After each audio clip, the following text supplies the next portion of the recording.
So, hello and welcome. This is Abhishek sir from Motive Learning Classes, and today we are here to learn a topic, normal distribution.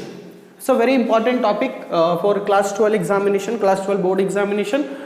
We have seen कि बहुत सारे questions normal distribution chapter से बने हुए हैं. आपको MCQs में questions मिल जाएंगे, फिर आपको प्रैक्टिकल सेशन में प्रैक्टिकल क्वेश्चंस आपको देखने को मिल जाएंगे. तो चलिए आज मैंने ये टॉपिक को डिसाइड किया कि आपके लिए लाऊं, आपके लिए बनाया जाए नॉर्मल डिस्ट्रीब्यूशन चैप्टर. ठीक है, चलिए देख लेते हैं. सबसे पहले हम थियरी पोर्शन की बात करेंगे क्योंकि ये चैप्टर से थियरी पोर्शन ज्यादा इंपॉर्टेंट रोल प्ले करता है. तो सबसे पहले हम थियरी पोर्शन पे ही पकड़ बनाएंगे. इसके जितने भी प्रॉपर्टीज हैं, क्या फॉर्मूलाज हैं, वो हम कवर करेंगे. Then we are going to solve practical questions. ठीक है, चलिए देख लेते हैं नॉर्मल डिस्ट्रीब्यूशन. देखिए अब ये भी चीज का ध्यान रखिएगा, आपको ये चैप्टर में दो टाइप का डिस्ट्रीब्यूशन पढ़ना पड़ेगा. एक तो normal distribution and second one is standard normal distribution. दोनों अलग अलग चीजें हैं. तो ये जो पहला जो आपका वीडियो है, पहला जो पार्ट है, उसमें मैंने सिर्फ नॉर्मल डिस्ट्रीब्यूशन के थियरीज कवर किया हुआ हूं और सेकेंड पार्ट में मैं स्टैंडर्ड नॉर्मल डिस्ट्रीब्यूशन के फॉर्मूलाज और प्रॉपर्टीज कवर करने वाला हूं. ठीक है, चलिए देख लेते हैं. बात कर लेते हैं इसके फंक्शन की. तो इसका फंक्शन क्या बोलता है भाई? इसका फंक्शन बोलता है कि 1 upon stand deviation. Stand deviation को हम सिग्मा कंसिडर करते हैं.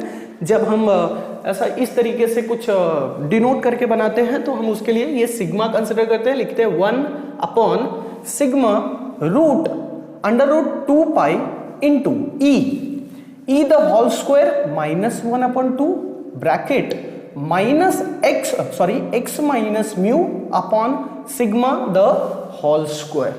ठीक है, ये चीज समझ में आ रहा होगा. ये पूरा फॉर्मूला आपके जबान पे होना चाहिए क्योंकि डायरेक्टली क्वेश्चन एग्जाम में फ्रेम होता है. किस तरीके से एग्जाम में फ्रेम होता है कि आप नॉर्मल डिस्ट्रीब्यूशन लिख के बताओ. ठीक है, तो आपको नॉर्मल डिस्ट्रीब्यूशन लिख के बताने रहेगा. तो इस तरीके से आप लिखोगे कि f of x is equal to 1 upon sigma under root 2 pi.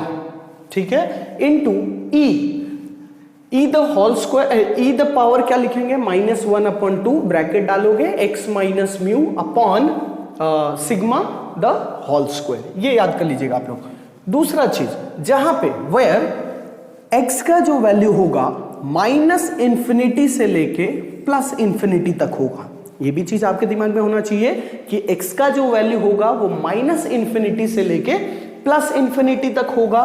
Mu का भी जो वैल्यू होगा वो माइनस इंफिनिटी से लेके प्लस इंफिनिटी तक होने वाला है.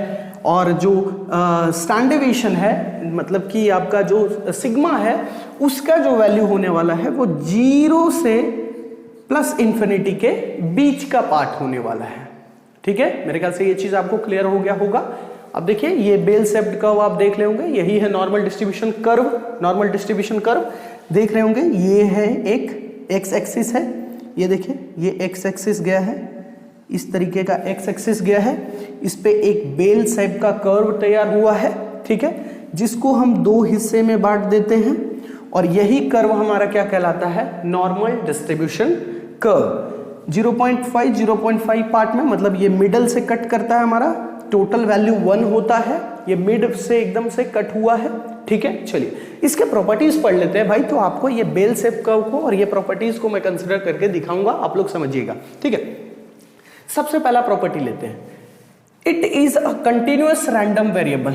हाँ भाई, सही बात है, कंटिन्यूअस रैंडम वेरिएबल है. ये तो नॉर्मल डिस्ट्रीब्यूशन चैप्टर ही तो शुरुआत ही हमने क्या किया बोल के कि ये कंटिन्यूअस रैंडम वेरिएबल को कंसीडर करेगा. पहला टॉपिक तो हमारा हुआ. दूसरा, इसके जो पैरामीटर्स होने वाले हैं, क्या क्या होने वाले हैं? म्यू होने वाला है और stand deviation that is sigma होने वाला है. इसके पैरामीटर्स क्या क्या होने वाले? Mu and sigma. ठीक है, तीसरा देख लेते हैं. इसका जो सिमेट्रिक होगा ना, वो सिमेट्रिक अबाउट म्यू होगा. सिमेट्रिक कैसा होगा? About mu. मतलब इस हिस्से से ये कटने वाला है, यहां से वो डिवाइड होने वाला है, सिमेट्रिक होने वाला है. देखिए दो हिस्से में डिस्ट्रीब्यूट हुआ है. कहां पे डिस्ट्रीब्यूट हुआ है? म्यू के पास में. तो हम बोलते हैं कि इसका स्क्यूनेस क्या होगा? 0 होगा. सिमेट्रिक कहां से हुआ है? ये पार्ट से सिमेट्रिक हुआ, ये पार्ट से डिवाइड हुआ, दो टुकड़े में हुआ. तो यहां पे म्यू अबाउट म्यू देख लीजिए कहां गया. तो हम क्या बोलते हैं? Mean is equal to mode is equal to median. Mean, median और मोड तीनों का वैल्यू कैसा होगा? सेम होगा। ध्यान रखिएगा आप लोग। अगले पॉइंट की तरफ बढ़ जाते हैं। Quartiles are equidistant from median. जहां पे भी मीडियन है, अब देखिए क्यों बोला ये देख लीजिएगा, ये फॉर्मूला को पे ध्यान दीजिए। Median is equal to Q3 plus Q1 divide by 2। मतलब मीडियन क्या हुआ? ये दोनों के बीच में एग्जिस्ट कर रहा है ना भाई? ये देखो ना, आपको मैं एक एग्जांपल देता हूं। 10 प्लस 20 डिवाइड बाई 2, 15 आंसर आया। तो क्या मैं बोल सकता हूं कि ये 15 जो है 10 और 20 के बीच का पार्ट है, एग्जैक्ट बीच का पार्ट है 15। बात समझने की कोशिश कर रहे हैं आप लोग। 10 और 20 के बीच का पार्ट क्या हो गया? 15। एक फॉर्मूला बन गया। मैंने क्या लिखा? Median is equal to Q3 plus Q1 divide by 2। मेरे ख्याल से ये भी चीज क्लियर हुआ होगा।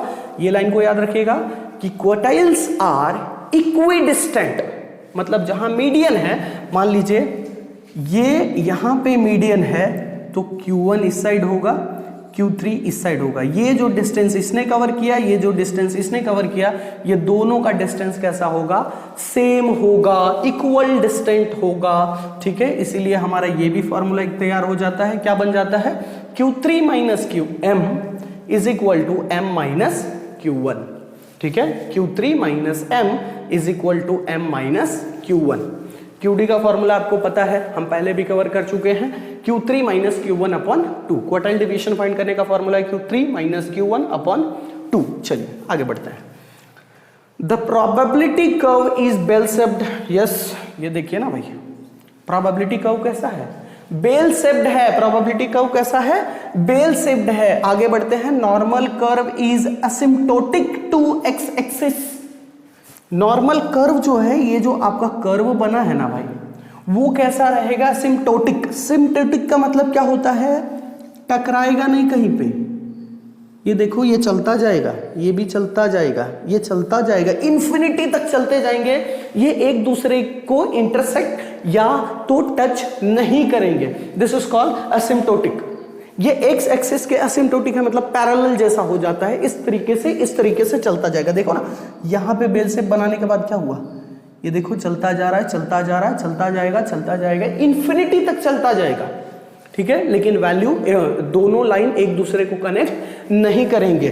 ठीक है, तो इसके जो टेल्स हैं, ये जो कर्व का टेल्स है, वो एक्स एक्सिस को टच नहीं करने वाला है।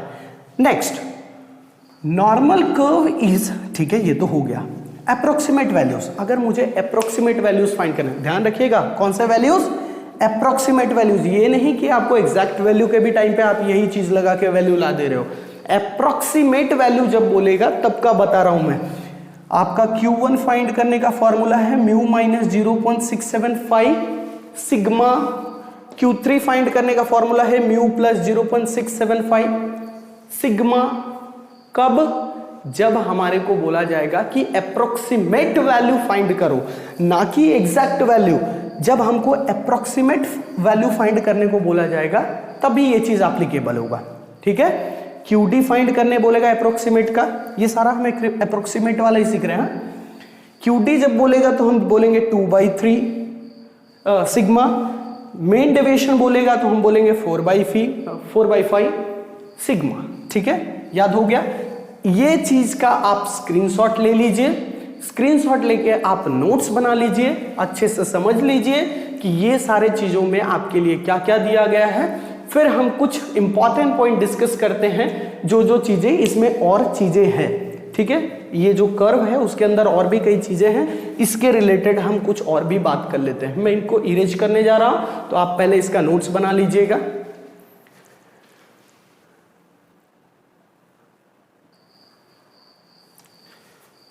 सो let us see important area cover under normal curve. Normal curve के अंदर क्या क्या इंपॉर्टेंट एरियाज कवर हुए हैं, इसका भी आप नोट्स बना लीजिएगा, क्योंकि इसका ज़्यादा ज़रूरत पड़ने वाला है। आपके प्रॉब्लम जब भी सॉल्यूशन करोगे, आपके क्वेश्चंस का सॉल्यूशन करने जाओगे, तो ये सारी चीज़ों का ज़रूरत पड़ने वाला है। ठीक है, देख लीजिए, टोटल एरिया आपका 1 होता है। हाँ जी, 0.5 टोटल एरिया नॉर्मल कर्व का 1 होता है, ये भी चीज़ पता है।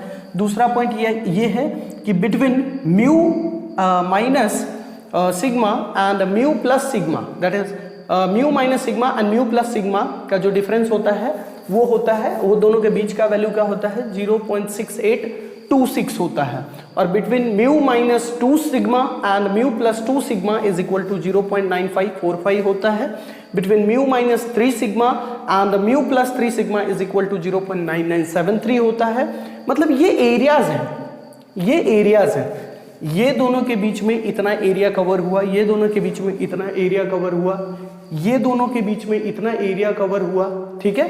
तो बात करते हैं कि अगर आपको बोल दिया कि 99% एरिया का कवरेज का मुझे नॉर्मल कर्व फाइंड करके बताओ, तो आप क्या करोगे, आप ये वाला फॉर्मूला यूज करोगे। अगर बोलेगा 95%, अरे भाई देखो ना टोटल एरिया 1 है ना, परसेंटेज कितना हो जाएगा 100%।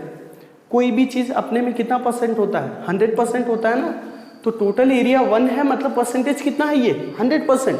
तो इसको अगर हम परसेंटेज में कन्वर्ट करेंगे तो कितना हो जाएगा 99%, 95%, 99.73%, 95.45% एंड 68.26%। तो अगर परसेंटेज वाइज पूछेगा तो हमको परसेंटेज वाइज देख के ये फॉर्मूलाज का इस्तेमाल करके आंसर लाना है। इसका आप लोग स्क्रीनशॉट ले लीजिए और साथ साथ में इसका नोट्स भी बना लीजिएगा, ठीक है। दूसरे वीडियो में हम कवर करने वाले हैं स्टैंडर्ड नॉर्मल डिस्ट्रीब्यूशन।